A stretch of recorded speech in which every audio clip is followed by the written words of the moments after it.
जी जनाब, कैसे हैं आप लोग? आप सबको मेरी आवाज़ आ रही है?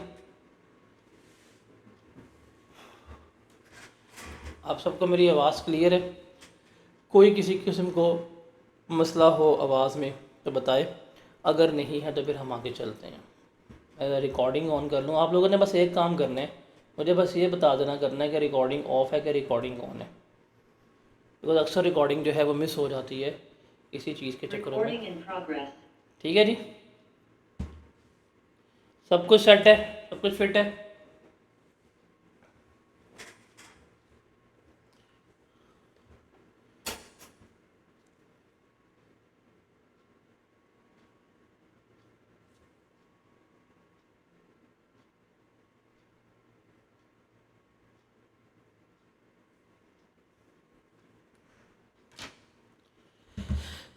चलें जी, कल हमारा चैप्टर कंप्लीट हो गया था।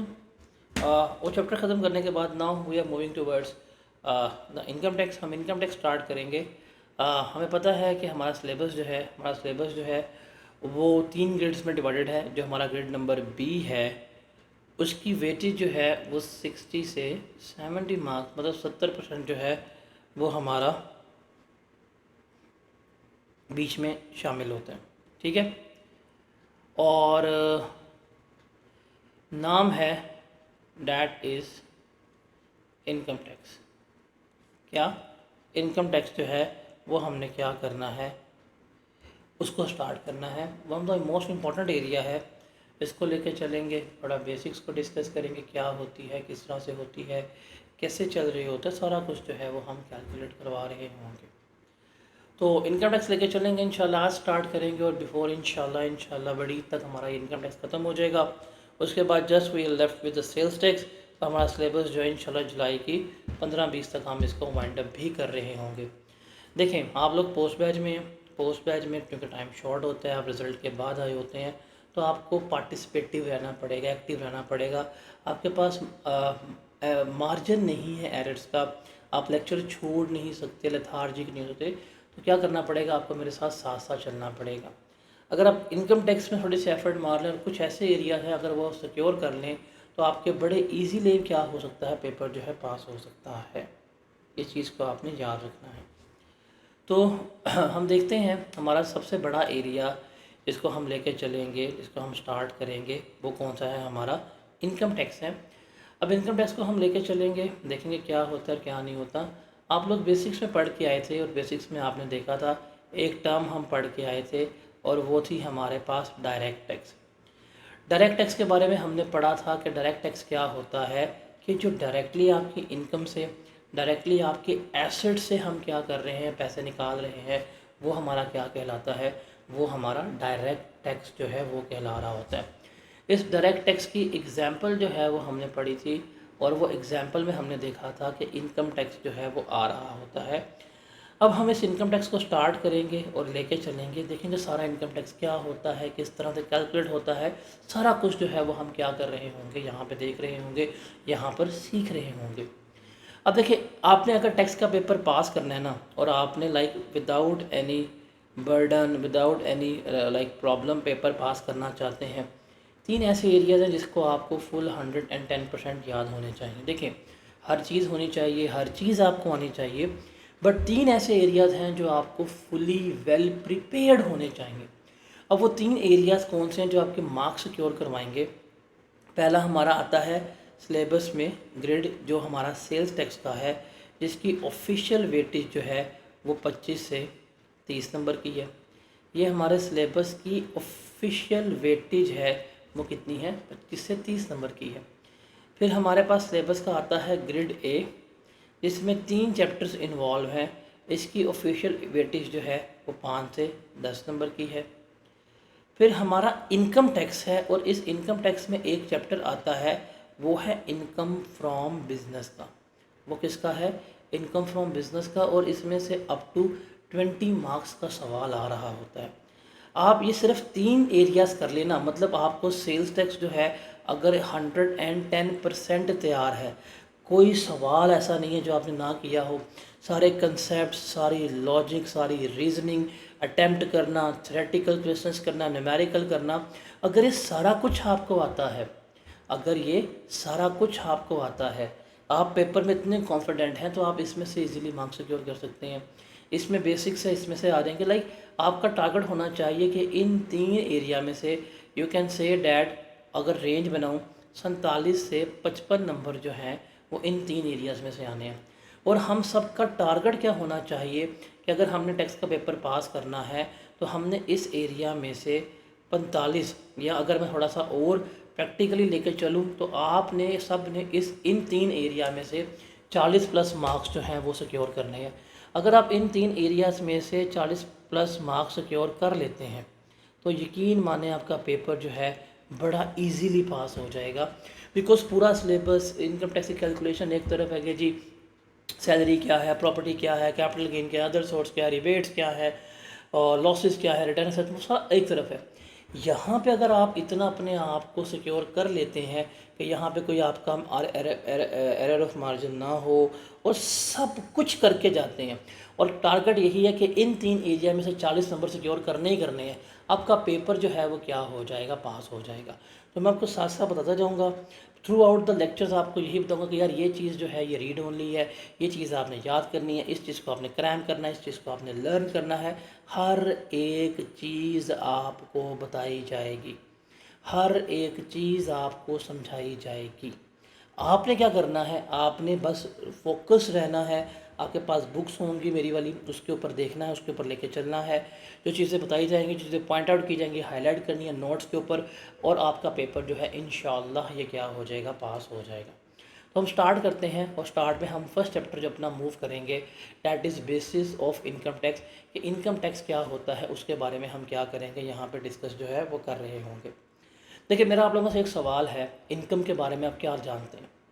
What do you really know about the income? Income क्या होती है, इनकम के बारे में क्या पता होगा आपको? हमने यहाँ पे बात करनी है कि इनकम क्या होती है, फिर इस इनकम के ऊपर टैक्स जो है वो हमने लगाना था। बेसिकली हम क्या करेंगे, यहाँ पे हम बात करेंगे आमदनी की। इसकी बात करेंगे आमदनी की, इसकी बात करेंगे आमदनी की, कि इनकम क्या है, इनकम में क्या कुछ शामिल है, वो हमने क्या करना है, वो हमने यहाँ पे देखना है कि इनकम में क्या कुछ जो है वो शामिल होता है, वो सारा हमने क्या करना है, यहाँ पे देखना है, सारा हमने यहाँ पे सीखना है। देखिए जी, इनकम जब भी नाम लिया जाता है, इनकम का मतलब क्या होता है, आमदनी। अब इनकम में क्या कुछ शामिल होगा, ये पहली हमारी डेफिनेशन है इनकम टैक्स ऑर्डिनेंस की, और ये डेफिनेशन आपकी रीड ओनली है, आपने याद नहीं करनी, ये डेफिनेशन आप लोगों ने याद नहीं करनी। अब इनकम क्या है, इनकम का मतलब है कोई भी ऐसी अमाउंट, क्या मतलब है, कोई भी ऐसी अमाउंट जो इनकम टैक्स ऑर्डिनेंस के मुताबिक जिसके ऊपर हम टैक्स चार्ज कर रहे हैं, उसे हम क्या कहेंगे, उसे हम इनकम कह रहे होंगे। मतलब कोई भी ऐसी अमाउंट जिसके ऊपर हम इनकम टैक्स ऑर्डिनेंस के मुताबिक टैक्स चार्ज कर रहे हैं, वो मेरी क्या कहलाएगी, वो मेरी इनकम जो है वो कहला रही होगी। अब इनकम टैक्स ऑर्डिनेंस हमारा कानून है जिसके मुताबिक सारा क्या किया जाएगा, टैक्स जो है कैलकुलेट किया जाएगा, टैक्स जो है चार्ज किया जाएगा, तो वो हमारा कहलाता है। उसके बाद कोई भी ऐसी अमाउंट जब आपको पे की जाए, उसमें से अगर टैक्स डिडक्ट हो रहा हो या टैक्स कलेक्ट हो रहा हो, वो भी हमारी क्या कहलाती है, इनकम कहलाती है।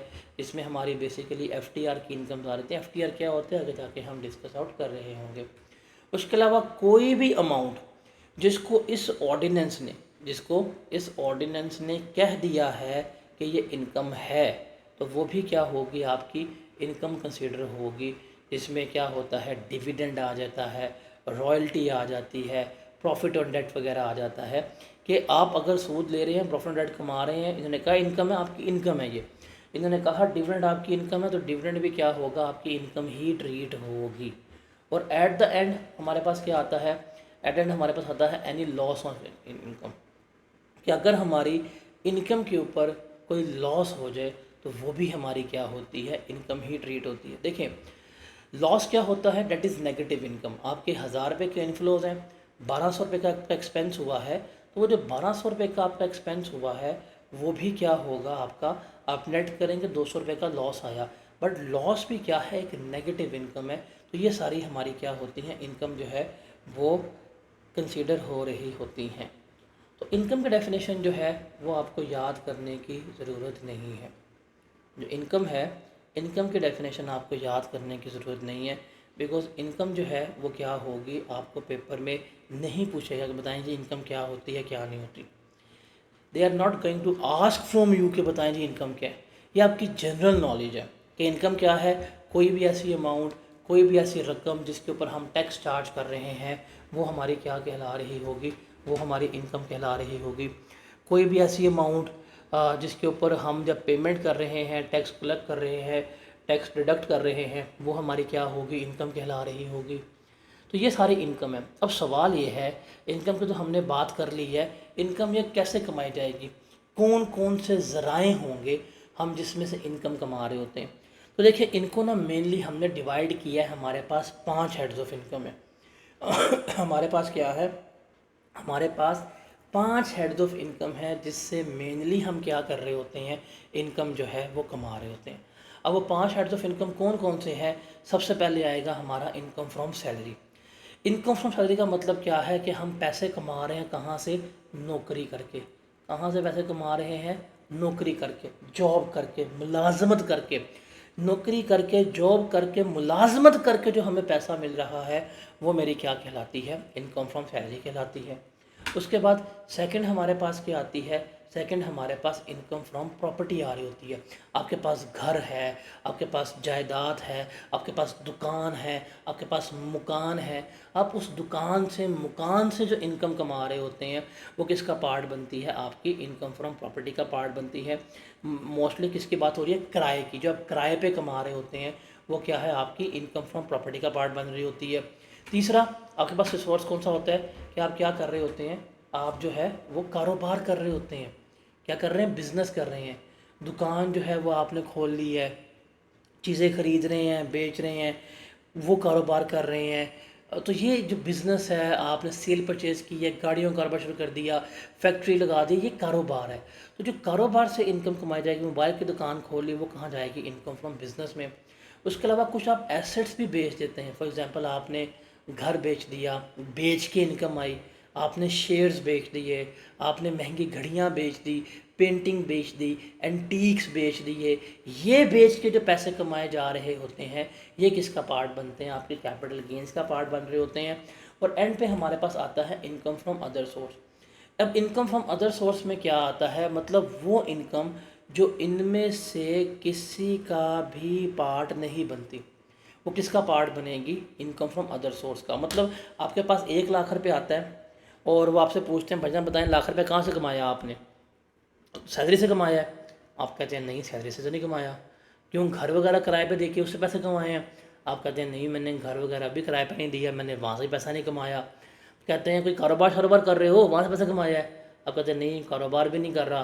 और कोई शेयर्स बेचे हैं, कोई घड़ी बेची है, कोई सोफ़ा बेचे, वहाँ से पैसा कमाया है। आप कहते हैं नहीं वहाँ से भी नहीं कमाया।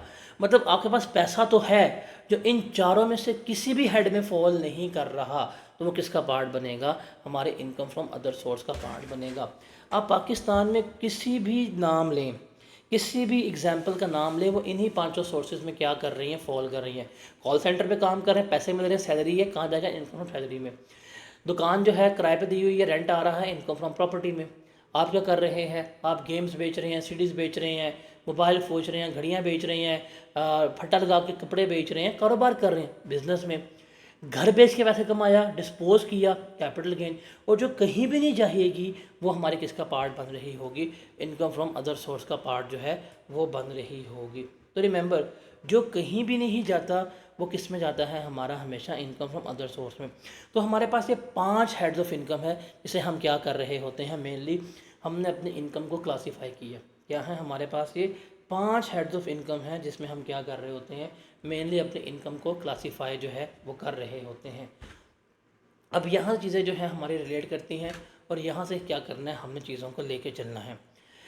हम क्या करते हैं, हम इन 5 हेड्स को टोटल करते हैं। हम क्या करते हैं, ये हमारे पास हेड्स ऑफ इनकम है, एक सैलरी है, प्रॉपर्टी है, बिजनेस है, कैपिटल गेन है, अदर सोर्स है।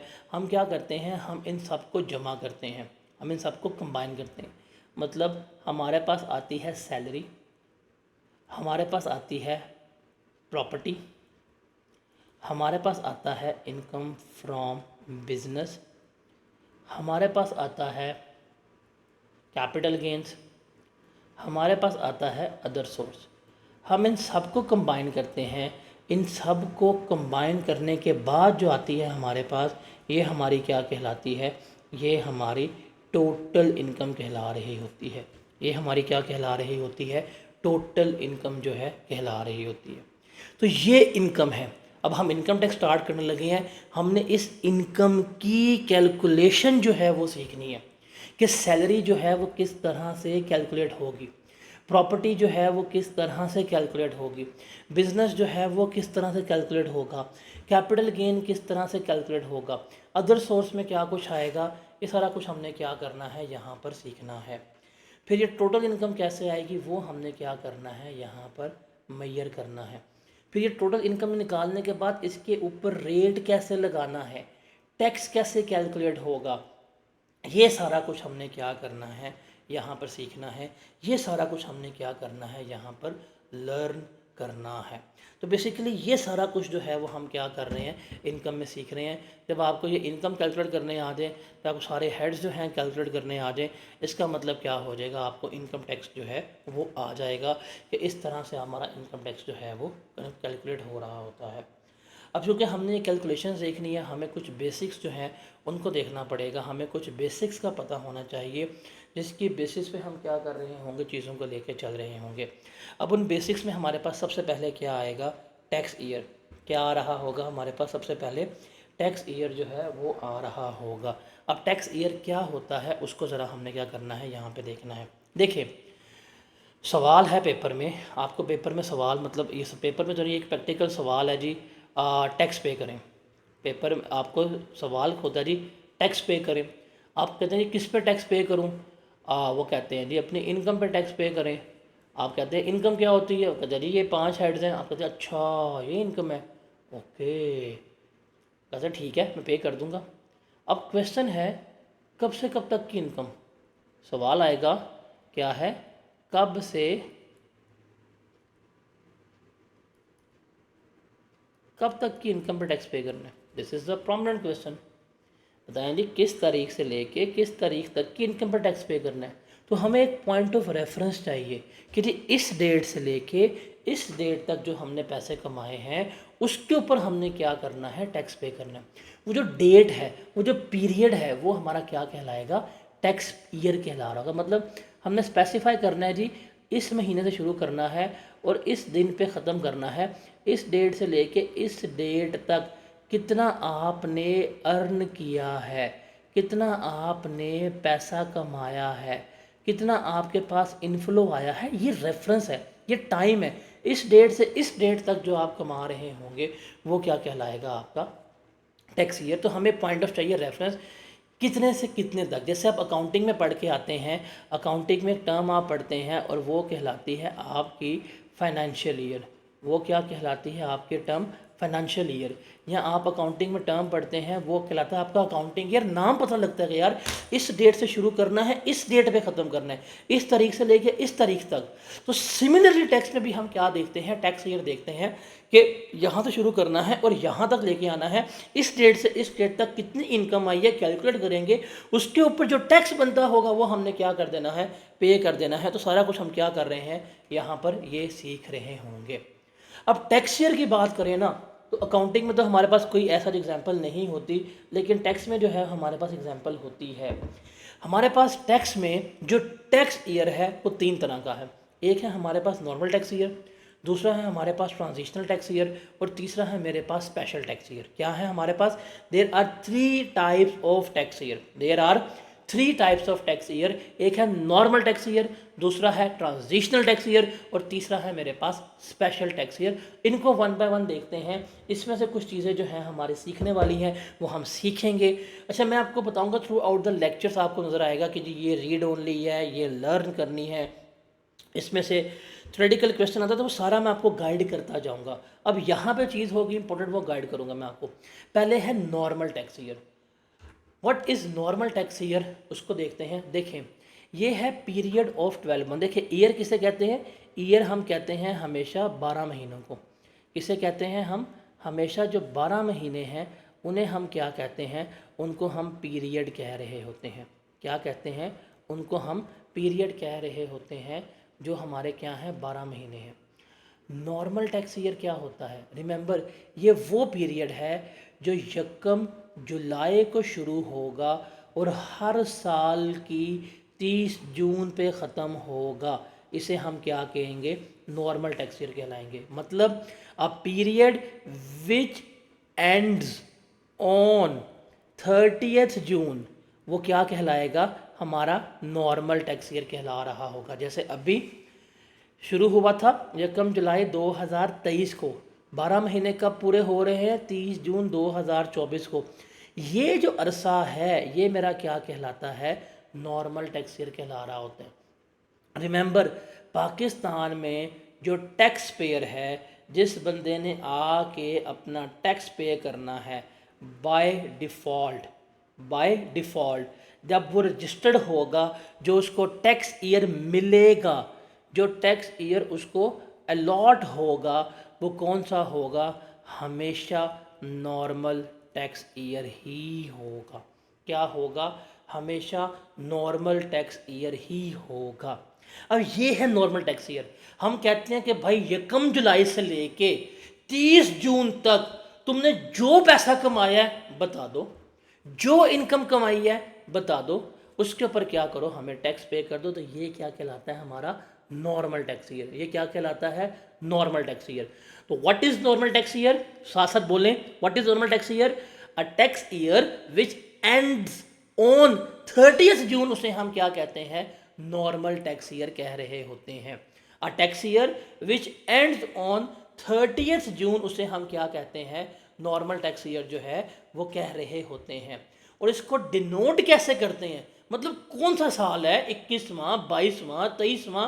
तो रिमेंबर, जिस साल में जून होगा उसी से हम कहेंगे। जैसे ये कहलाएगा टैक्स ईयर 24। देखिए, अगर टैक्स ईयर 25 लिखा हुआ है, इसका मतलब क्या होगा कि ये शुरू हुआ होगा 1 जुलाई 24 को और ख़त्म होगा जाके 30 जून 2025 को। अगर टैक्स ईयर 26 लिखा हुआ है, इसका मतलब होगा शुरू होगा 1 जुलाई 25 को, ख़त्म होगा जाके 30 जून 26 को। देखें, ये जो ईयर एंड पे आ रहा है जून, हम क्या करते हैं? हमेशा इससे डोनेट करते हैं। ये जो ईयर एंड पे आ रहा है, हम क्या करते हैं? हमेशा इससे डोनेट कर रहे होते हैं। जैसे 1 जुलाई 19 को स्टार्ट हुआ, 30 जून 20 को ख़त्म हुआ, इसे हम क्या कहेंगे? टैक्स ईयर 2020 कह रहे होंगे। तो ये मेरा क्या कहलाता है? नॉर्मल टैक्स ईयर कहला रहा होता है। Is that clear to everyone? उम्मीद करता हूँ कि आप लोगों को नॉर्मल टैक्स ईयर की समझ आ गई होगी कि नॉर्मल टैक्स ईयर हम किसे कह रहे होते हैं। Got it? और नॉर्मल टैक्स ईयर को डिनोट कैसे करते हैं वो भी क्या होगा, आपको समझ आ गया होगा। क्लियर है ये?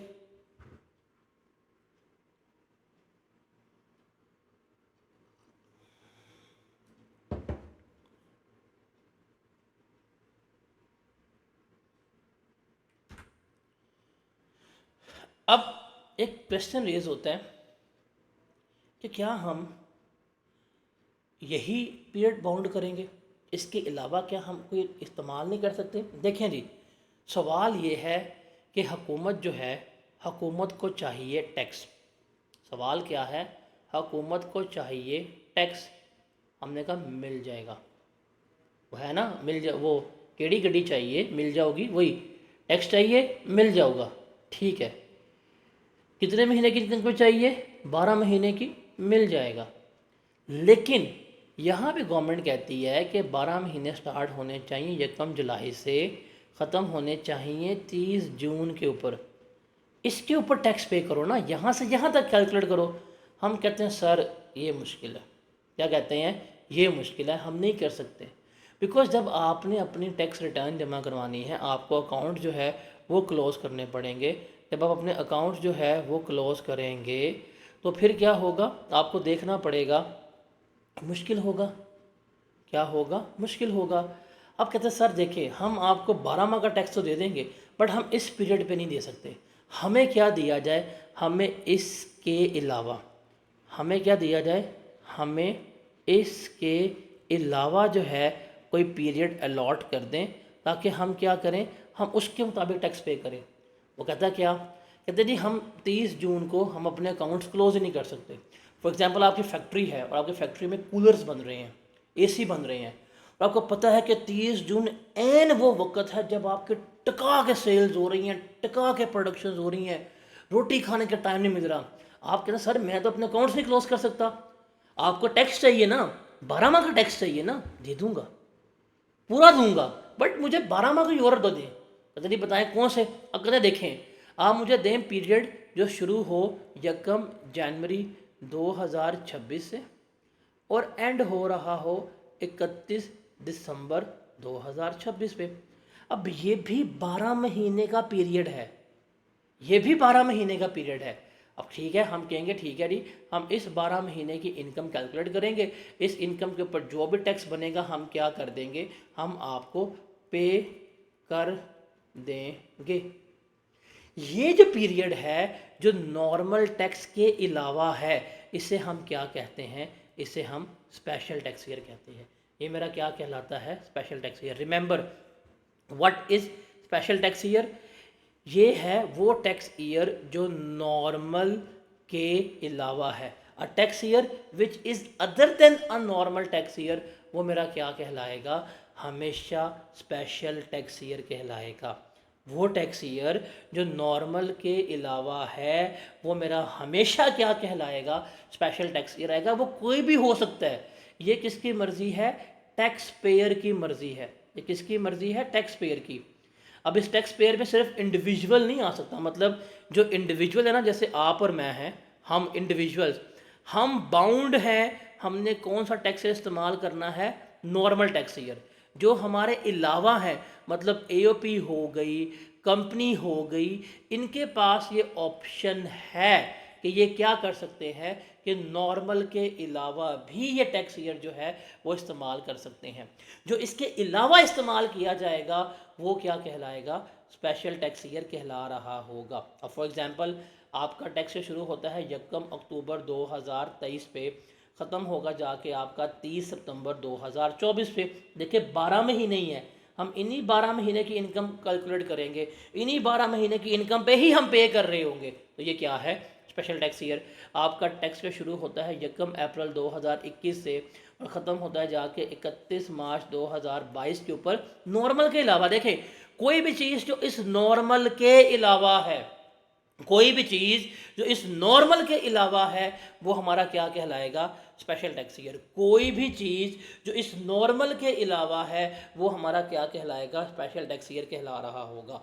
कोई भी चीज़, कोई भी टैक्स ईयर जो इस नॉर्मल के अलावा है वो हमारा क्या कहलाएगा, स्पेशल टैक्स ईयर कहला रहा होगा। इज दैट क्लियर, ये क्लियर है।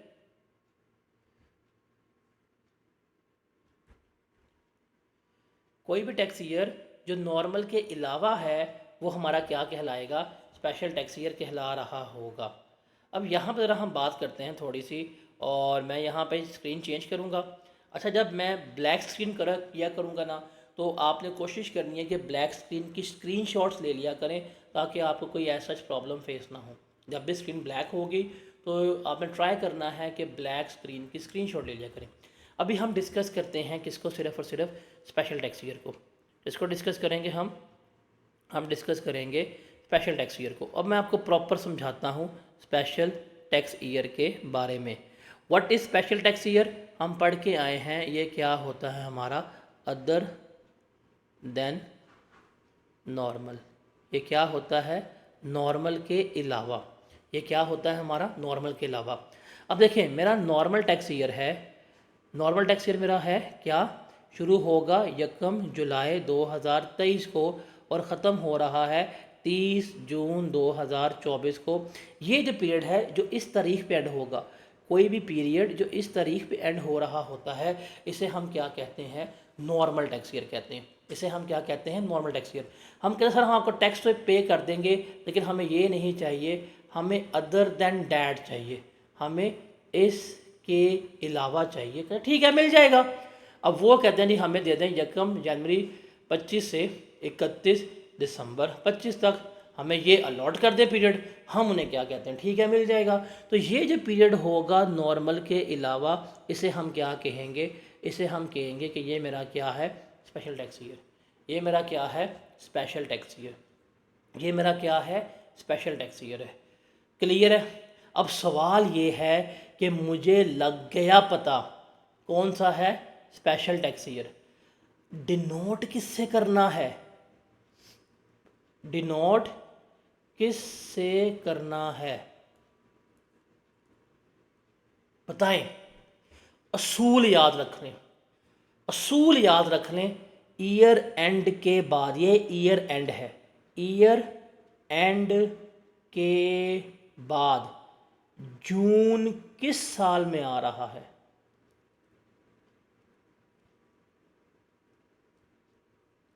ईयर एंड के बाद जून किस साल में आ रहा है। देखिए जी, ईयर एंड के बाद जो अगला जून आ रहा है वो 2026 में आ रहा है। इसे इसलिए हम क्या कहेंगे, टैक्स ईयर 2026 कहेंगे। क्या कहेंगे, टैक्स ईयर 2026 कह रहे होंगे। जैसे कोई एग्जांपल लेते हैं, टैक्स ईयर शुरू हुआ 1 मई 2026 को, ख़त्म होगा जाके 30 अप्रैल 2027 को। ये ईयर एंड है। इस तारीख के बाद जून कब आ रहा है, सर जून आ रहा है 30 जून 2027 में ही आ रहा है। तो इसलिए इसे हम क्या कहेंगे, टैक्स ईयर 27 कहेंगे। अब देखें, एक टैक्स ईयर है हमारे पास, शुरू हुआ 1 अक्टूबर 2019 को, ख़त्म हुआ जाके 30 सितंबर 2020 को। ये ईयर एंड हो गया है। इस तारीख के बाद देखें नेक्स्ट जून कब आ रहा है, नेक्स्ट जून 21 में आएगा। तो इसे हम क्या कहेंगे, इसे हम क्या कहेंगे, ये मेरा टैक्स ईयर 21 है। एक और एग्जांपल लेते हैं, शुरू हुआ 1 नवंबर 2022 को, ख़त्म होगा जाके 31 अक्टूबर 2023 को। इस तारीख के बाद नेक्स्ट जून कब आ रहा है, 24 में। तो इसे हम क्या कह रहे होंगे, टैक्स ईयर 24 कह रहे होंगे। Is that clear.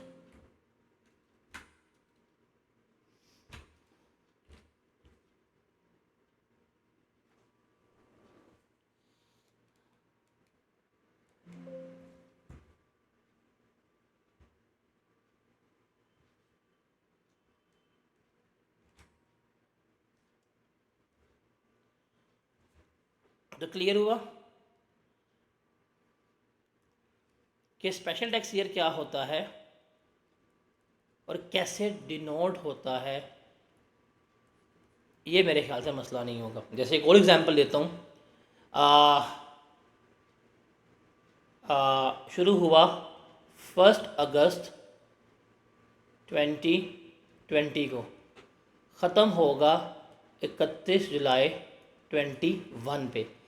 इस डेट के बाद देखें, इस डेट के बाद जून कब आ रहा है, 2022 में आ रहा है, 2022 में आ रहा है ना। इसे हम क्या कहेंगे, ये मेरा टैक्स ईयर 2022 है।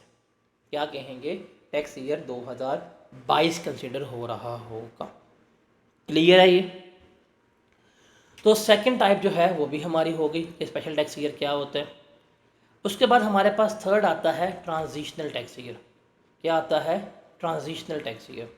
अब देखें जी, ट्रांजिशनल टैक्स ईयर क्या होता है, इसको देखिएगा। क्या देखते हैं, ट्रांजिशनल टैक्स ईयर।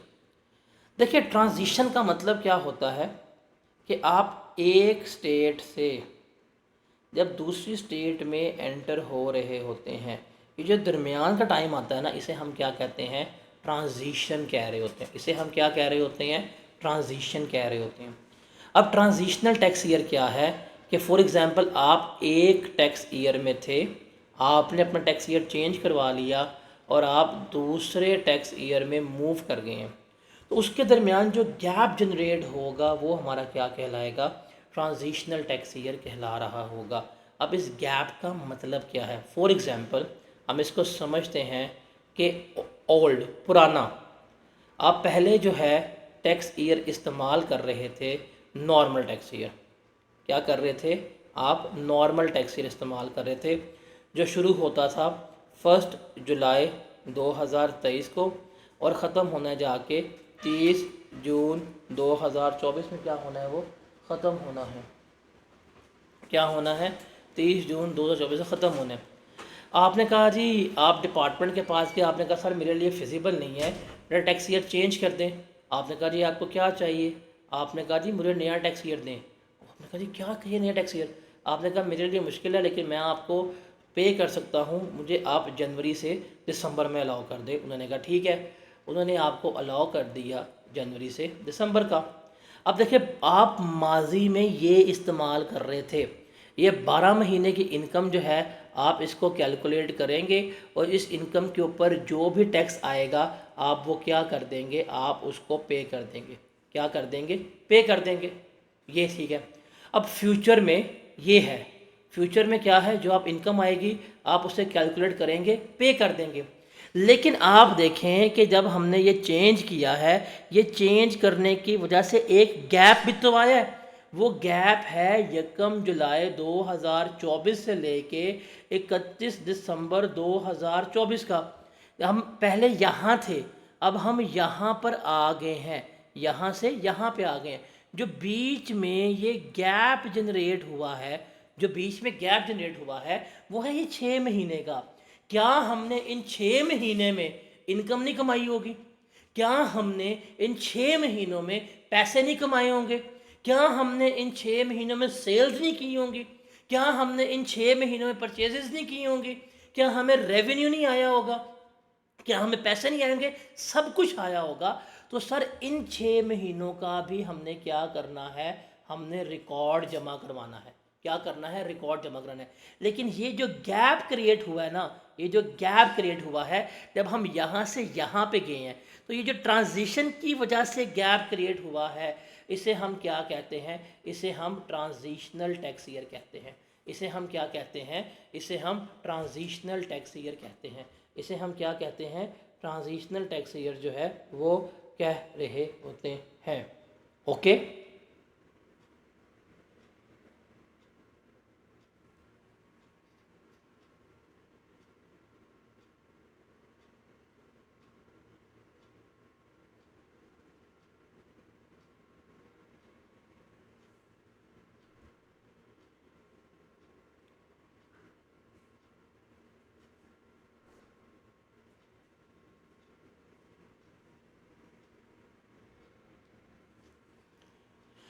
इसे हम क्या कहते हैं? Transitional tax. अब सवाल है, इसको भी हम डिनोट कैसे करेंगे? देखें जी, ये ईयर एंड है, ईयर एंड के बाद जून कब आ रहा है? 25 में आ रहा है, तो इसे हम कहेंगे टैक्स ईयर 2025। क्या कहेंगे? टैक्स ईयर 2025 कह रहे होंगे। ठीक है। अब देखें, ये है ईयर एंड, इसके बाद नेक्स्ट जून कब आ रहा है? 26 में। ये क्या कहलाएगा? हमारा टैक्स ईयर 26 कहलाएगा। और ये 24 में है, तो ये मेरा क्या कहलाएगा? टैक्स ईयर 24 कहला रहा होगा। तो इस तरह से हम क्या कर रहे होते हैं, हम इसको डिनोट कर रहे होते हैं। Is that clear?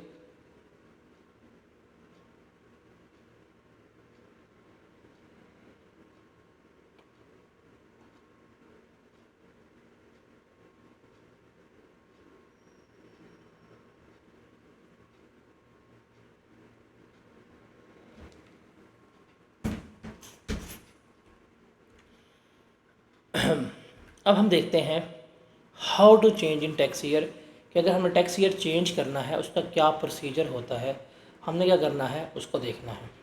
हमने देखना है कि हम टैक्स ईयर चेंज करेंगे, इस टैक्स ईयर को चेंज करने का क्या प्रोसीजर है उसको हमने यहाँ पे समझना है। देखिए, मैं आपको बताता हूँ समराइज्ड वे में, फिर मैं आपको इसकी अंग्रेज़ी जो है वो भी लिखवा देता हूँ। देखिए, जब हम बात करते हैं ना चेंज इन टैक्स ईयर की, जब हम बात करते हैं चेंज इन टैक्स ईयर की, तो इसका प्रोसीजर क्या होता है वो देखते हैं। देखिए, पहली बात है, आप क्या कर सकते हैं, आप किसी भी नॉर्मल टैक्स ईयर से स्पेशल टैक्स ईयर में जा सकते हैं, आपको अलाउ है। ठीक है। आप किसी स्पेशल टैक्स ईयर से वापस नॉर्मल टैक्स ईयर में भी आ सकते हैं, आपको क्या है? अलाउ है। इवन आप अगर एक स्पेशल टैक्स ईयर इस्तेमाल कर रहे हैं, आप एक स्पेशल टैक्स ईयर से किसी दूसरे स्पेशल टैक्स ईयर में भी जा सकते हैं, आपको ये भी अलाउ है। आप किसी दूसरे स्पेशल टैक्स ईयर से वापस नॉर्मल टैक्स ईयर पे आ सकते हैं, ये आपको सारा कुछ जो है वो अलाउ है। मतलब ये सारे ट्रांजिशंस, ये सारी चेंजेस जो हैं वो आपको अलाउ हैं। बट कैसे, हाउ? देखिए, जब भी टैक्स ईयर चेंज करना है आप क्या करेंगे, आप जाएंगे और आप जाके जो आपका कमिश्नर होगा, कौन? कमिश्नर इनलैंड रेवेन्यू, एफबीआर का अफसर जो है, जो आपके आरटीओ में होगा, अगर डिस्कस करेंगे क्या होता है। आप जाएंगे और आप इस कमिश्नर को क्या करेंगे, अप्लाई करेंगे। अप्लाई का मतलब क्या होता है, आप इसको दरख्वास्त देंगे। क्या देंगे? आप इसको दरख्वास्त जो है वो देंगे, और दरख्वास्त देंगे कि जी मुझे जो है मेरा टैक्स ईयर जो है वो क्या करना है, चेंज करना है। क्या दरख्वास्त देंगे कि मुझे मेरा टैक्स ईयर जो है वो चेंज करना है। अच्छा, ये जब दरख्वास्त देंगे ना, ऐसे दरख्वास्त नहीं दे सकते। इस दरख्वास्त में आप क्या करेंगे, आप अपनी कंपेलिंग नीड शो करेंगे। आप क्या करेंगे, अपनी कंपेलिंग नीड शो करेंगे। आप उसको बताएंगे कि आपको क्या ज़रूरत पेश पड़ गई है कि आप टैक्स ईयर चेंज करवा रहे हैं। आप उसको कायल करेंगे, उसको बताएंगे कि जी this is the reason I want to change my tax year, ये है रीज़न मेरा टैक्स ईयर चेंज करना चाहिए। आप उसको कंपेलिंग नीड शो करेंगे। अब जब उसके पास दरख्वास्त आ गई ना, अब कमिश्नर के पास ऑप्शंस कौन कौन से हैं, कमिश्नर के पास ऑप्शंस कौन कौन से हैं वो देखना है। नंबर 1 बड़ा आसान है कि वो क्या करेगा, आपकी एप्लीकेशन एक्सेप्ट कर लेगा। नंबर 1 क्या है, बड़ा आसान है, वो क्या करेगा, आपकी एप्लीकेशन जो है वो एक्सेप्ट कर लेगा। जब वो आपकी एप्लीकेशन एक्सेप्ट करेगा, एक्सेप्ट करने का मतलब क्या है कि वो आपसे सेटिस्फाई है। एक्सेप्ट करने के बाद वो क्या करेगा, ऑर्डर इशू कर देगा जी, नोटिफिकेशन इशू, ऑर्डर दे देगा, नोटिफिकेशन ऑर्डर दे देगा। उस ऑर्डर पे लिखा होगा कि आज से, मतलब जब उसने एक्सेप्ट की होगी, आज से इस बंदे का टैक्स ईयर जो है वो चेंज हो गया है। अब फ्यूचर में वो ये टैक्स ईयर इस्तेमाल करेगा। प्रीवियस इसका टैक्स ईयर ये था, ये इसका बनता है ट्रांजिशनल टैक्स ईयर। वो क्या करेगा, ऑर्डर इशू कर देगा। क्या करेगा, ऑर्डर इशू कर देगा। ये है पहला, ये है अच्छी कहानी, ये है अच्छी कहानी। अब आता है कहानी में ट्विस्ट। कहानी में ट्विस्ट क्या है, नंबर 2, वो क्या कर देता है, वो आपकी दरख्वास्त को रिजेक्ट कर देता है। वो क्या कर देगा, आपकी दरख्वास्त को रिजेक्ट कर देगा। लेकिन वो ऐसे रिजेक्ट नहीं करेगा मुंह उठाकर जी मैं नहीं मानता ना। वो क्या करेगा, वो पहले आपको बुलाएगा, आपको अपॉर्चुनिटी ऑफ बीइंग हर्ड जो है वो क्या करेगा, प्रोवाइड करेगा। आपको बुलाएगा, टाइम देगा, नोटिस देगा कि सर जी आए, बैठें, बताएं, सुनेगा। सुनने के बाद क्या करेगा, सर सॉरी नो मैं चेंज नहीं कर सकता। क्या करेगा, बुलाएगा, सुनेगा, सुनने के बाद क्या करेगा, इनकार करेगा। और रिमेंबर, अगर आपकी दरखास्त के ऊपर इनकार हो जाए तो क्या करेंगे, आप जाएंगे अपील में। आप क्या करेंगे, इसके खिलाफ जाएंगे अपील में। और अपील कहाँ दायर करेंगे, एफबीआर में, बोर्ड में। और जो बोर्ड का फैसला होगा वो फाइनल होगा। इस फैसले के खिलाफ कहीं भी अपील नहीं हो सकती। जो बोर्ड का फैसला होगा ये क्या होगा, फाइनल होगा। इस फैसले के खिलाफ कहीं भी अपील जो है वो नहीं हो सकती। ये चीज़ आपने याद रखनी है, ठीक है। अब देखिए प्रोसेस दोबारा रिकॉल करते हैं, शाबाश, साथ देखें, फोकस करें स्क्रीन के ऊपर, रिकॉल करना है। देखिए जी, पहली बार how to change tax year, ये सवाल 3 नंबर का आता है। यही मेथड जाके मैं आपको इनकम फ्रॉम बिजनेस में करवाऊंगा, और वो होगा how to change accounting method. Same process है। अब देखिए how to change tax year, simple सी बात है। पहली बात, हम नॉर्मल से स्पेशल में जा सकते हैं, हम स्पेशल से नॉर्मल में जा सकते हैं, हम एक स्पेशल से नॉर्मल में, हम एक स्पेशल से दूसरे नॉर्मल में क्या कर सकते हैं, जा सकते हैं। क्या कर सकते हैं, हम जा सकते हैं।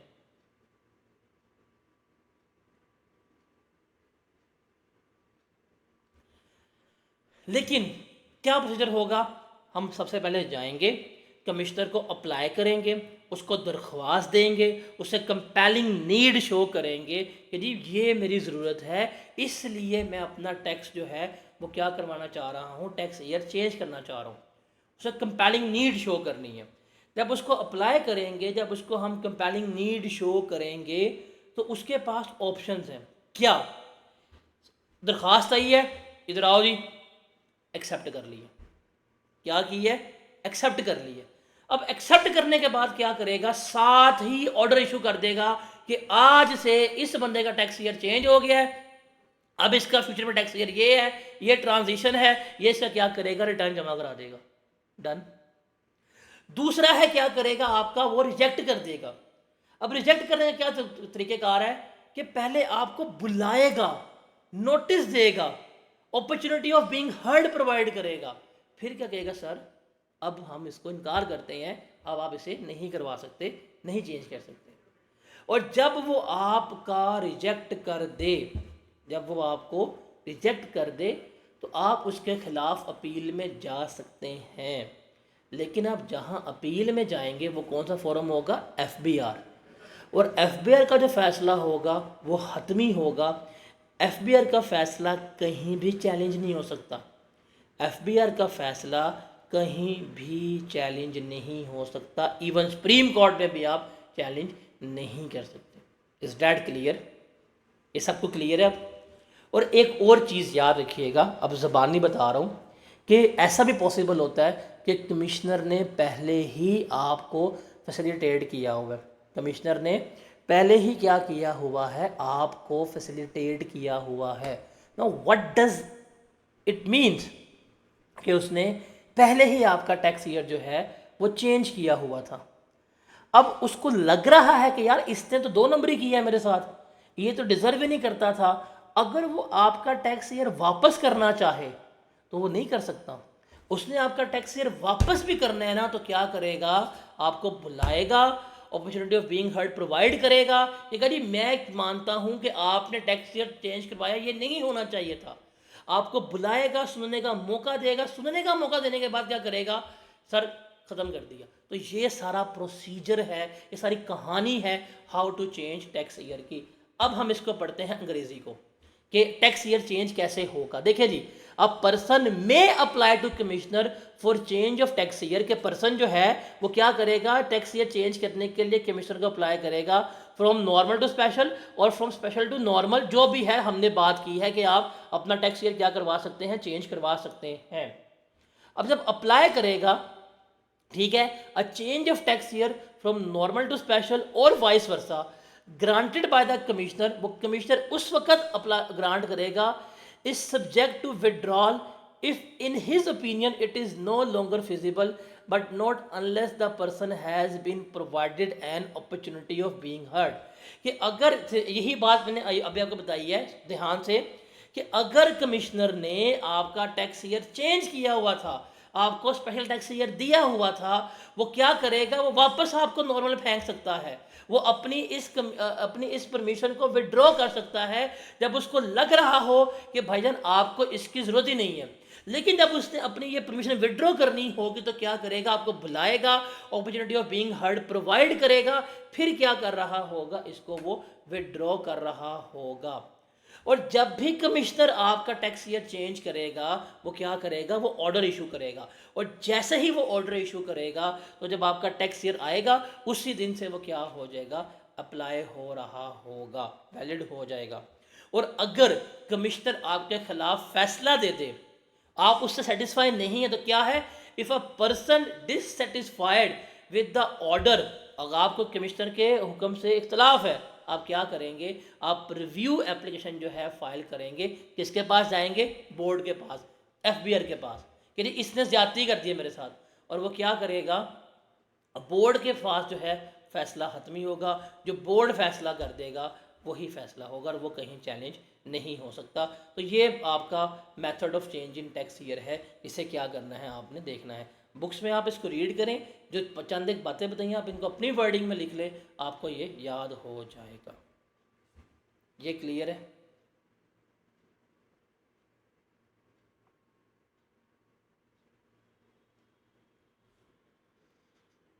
इसमें कोई सवाल है किसी का तो बताएं।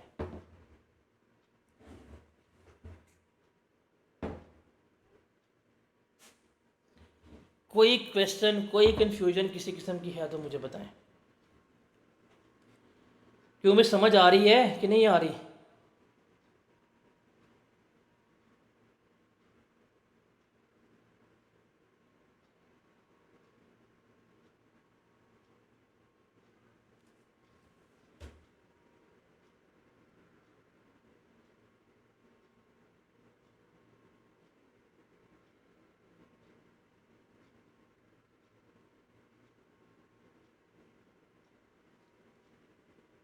यार बता दिया करे, समझ आ रही है कि नहीं आ रही?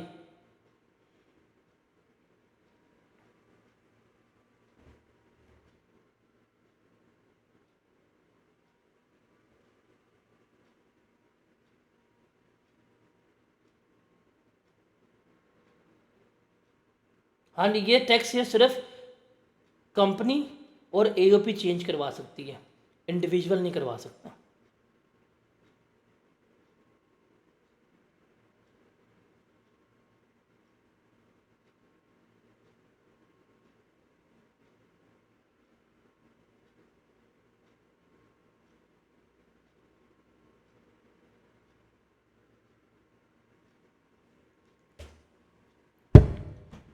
मज़ा आ रहा है कि नहीं आ रहा?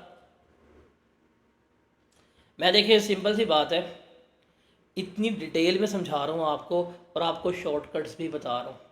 आई एम ट्राइंग कि आप लोगों को चीज़ें रिटेन रहें, कोई किसी किस्म की कन्फ्यूजन जो है वो ना हो। अब उसके बाद आती है बात पर्सन की। अभी हम आ रहे हैं पर्सन पर्सन पर्सन। पर्सन किसे कहते हैं? पर्सन किसे कहते हैं? अगर आप उर्दू में बात करेंगे तो जी शख्स को कहते हैं, लेकिन टेक्स्ट की लैंग्वेज में बात करें तो जहाँ पे भी पर्सन का नाम आएगा, जहाँ पे भी पर्सन का नाम आएगा वहाँ पे चार चीज़ें आएंगी। क्या? इंडिविजुअल मतलब ही या शी, कंपनी, एओपी और गवर्नमेंट। जहाँ पे भी टैक्स में पर्सन का लफ्ज़ आएगा तो कलेक्टिवली हम इन चारों की बात कर रहे हैं। देखें, जहाँ पे कंपनी का वर्ड लिखा हुआ है ना, वहाँ पे हम कंपनी की बात कर रहे हैं। जहाँ पे एओपी का वर्ड लिखा हुआ है हम वहाँ पे एओपी की ही बात कर रहे हैं। जहाँ पे गवर्नमेंट का वर्ड लिखा हुआ है हम वहाँ पे गवर्नमेंट की ही बात कर रहे हैं। लेकिन जहाँ पे भी पर्सन का वर्ड आ जाएगा ना, वहाँ पे हम कलेक्टिवली इन सब की बात कर रहे हैं। क्या कर रहे हैं? कलेक्टिवली हम इन सब की बात कर रहे हैं। तो ये डेफिनेशन आपको याद करने की ज़रूरत नहीं है कि पर्सन में क्या कुछ शामिल होगा, इंडिविजुअल। अब इसका मतलब है इंडिविजुअल में कौन कौन आएगा? ही एंड शी आ रही होगी। उसके बाद आएगी इसमें हमारे पास क्या कहते हैं, कंपनी। उसके बाद आएगा इसमें एसोसिएशन ऑफ पर्सन मतलब पार्टनरशिप फर्म, और एंड पे आ रही होगी गवर्नमेंट। और गवर्नमेंट की अगर हम बात करें तो गवर्नमेंट में इसमें क्या कुछ आएगा? इसमें आएगी जी फेडरल गवर्नमेंट, इसमें आएगी जी प्रोविंशियल गवर्नमेंट, इसमें आएगी लोकल गवर्नमेंट, इसमें आएगी हमारे पास फॉरेन गवर्नमेंट। और इवन फॉरेन गवर्नमेंट की जो पॉलिटिकल सब डिविजन्स होती हैं वो भी इसमें है कि मतलब लंदन गवर्नमेंट्स होगी, लंदन मेट्रोपॉलिटन गवर्नमेंट होगी वो भी। इसके अलावा जो पब्लिक इंटरनेशनल ऑर्गेनाइजेशंस होती हैं मतलब आईएमएफ हो गया, यूएन हो गया, वर्ल्ड बैंक हो गया, यूनेस्को हो गया, ये भी सारी इसमें आ रही होती हैं। तो ये आपको याद करने की ज़रूरत नहीं है।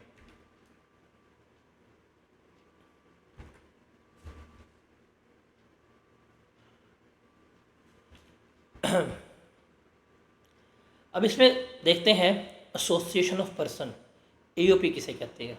देखें जी, एओपी का मतलब होता है मतलब association of person, AOP. AOP का मतलब क्या है? मतलब वो इदारा जो पाकिस्तान में फॉर्म हुआ है उसे हम क्या कह रहे हैं? एओपी। अब वो एओपी होता क्या है इसको ज़रा हमने यहाँ पे देखना है कि एओपी इंक्लूड्स अ फर्म। उसमें क्या होगी? फर्म शामिल होगी। और ये फर्म कौन सी होती है? Partnership firm. कौन सी? पार्टनरशिप फर्म जो है वो इसमें होती है।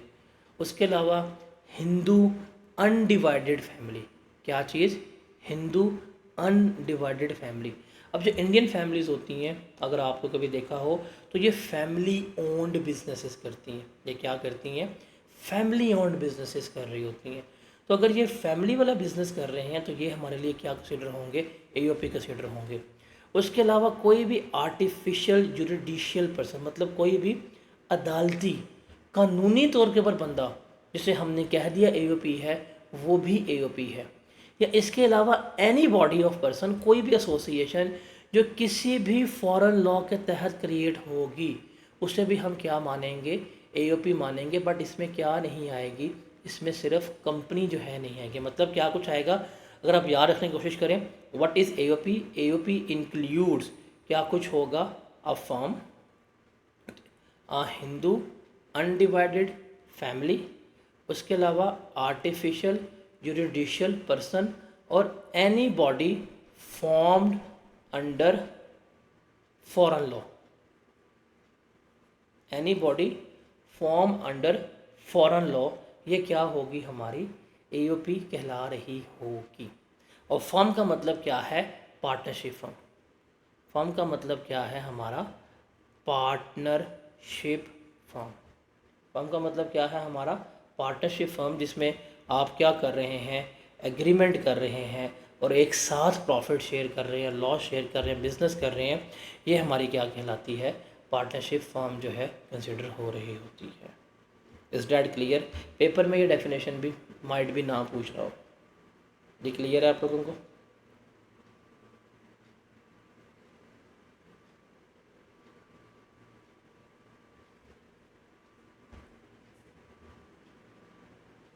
नहीं, स्क्रीन ब्लर नहीं है।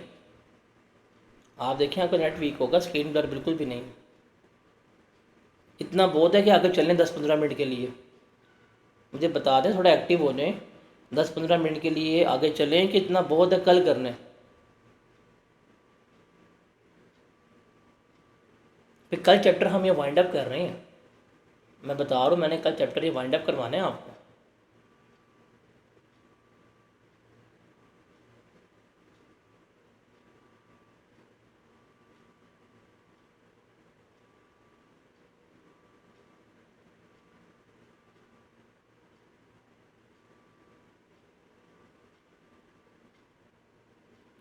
इतनी स्पीड से क्यों नहीं है मैडम? क्या हो गया लाइबा?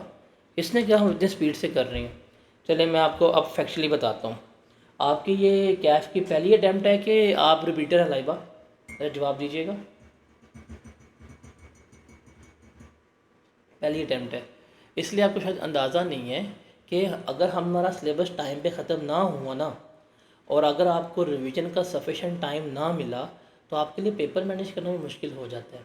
तो हमारा टारगेट ये है, मैंने आपको शायद पहले भी बताया था कि हमने 15-20 जुलाई के करीब सिलेबस जो है वाइंड अप करने।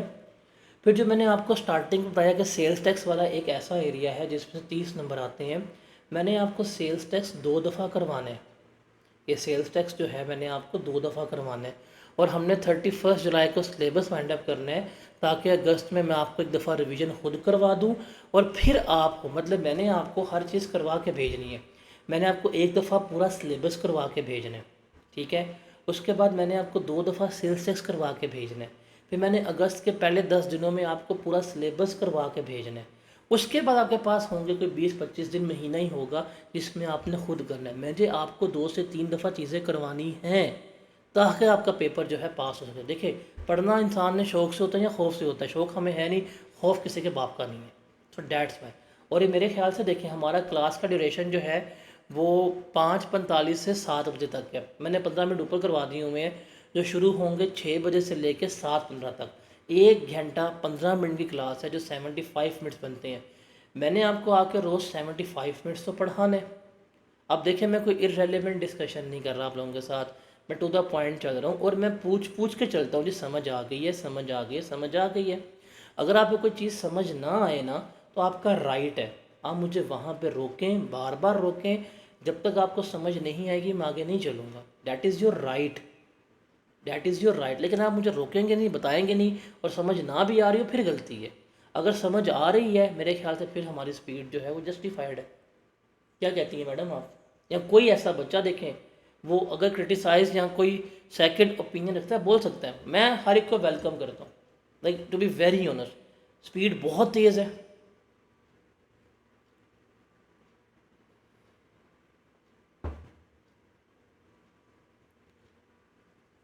बताएं, स्पीड बहुत तेज़ है।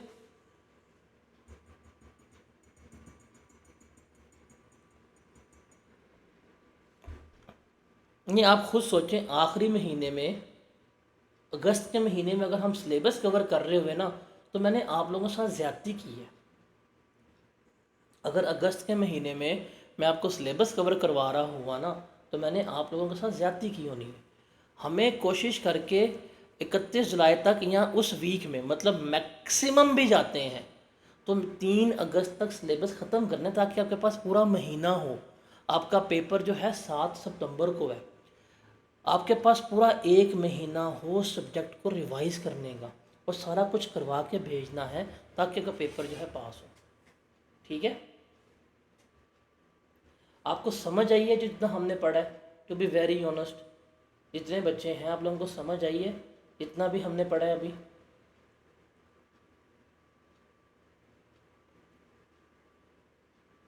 कोई ऐसा बच्चा जिसको समझ ना आई हो तो मुझे बताएं।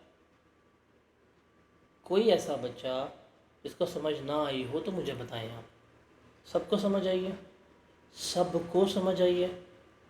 लाइबा आपको समझ आई है?